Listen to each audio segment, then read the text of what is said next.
informasi soal sebuah mobil jenis minibus ludes terbakar di ruas tol Jagorawi, kilometer 27 arah Bogor menuju Jakarta pada Sabtu malam. Diduga sumber api akibat korsleting listrik pada mesin AC.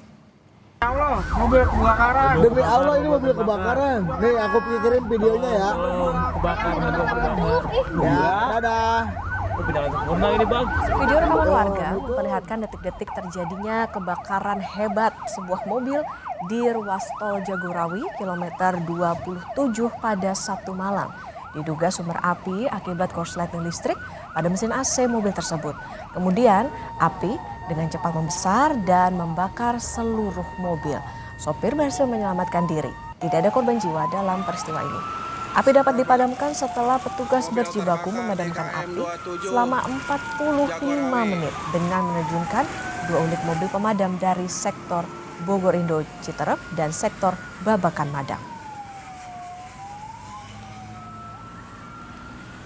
Katanya ada kebakaran di ruas tol Jagorawi arah Bogor Jakarta di ruas tol 27 km. Untuk penyebab kebakarannya sendiri, setelah saya tadi sempat wawancara di TKP, penyebabnya dari konsleting AC, Bang. Untuk kendalanya sendiri, kita mungkin dari ini ya, Bang, dari lalu lintasnya cukup padat, Bang. Kita ke TKP agak terhambat sedikit di lalu lintasnya, Bang. Kurang lebih untuk pemadamannya berdurasi sekitar 45 menit.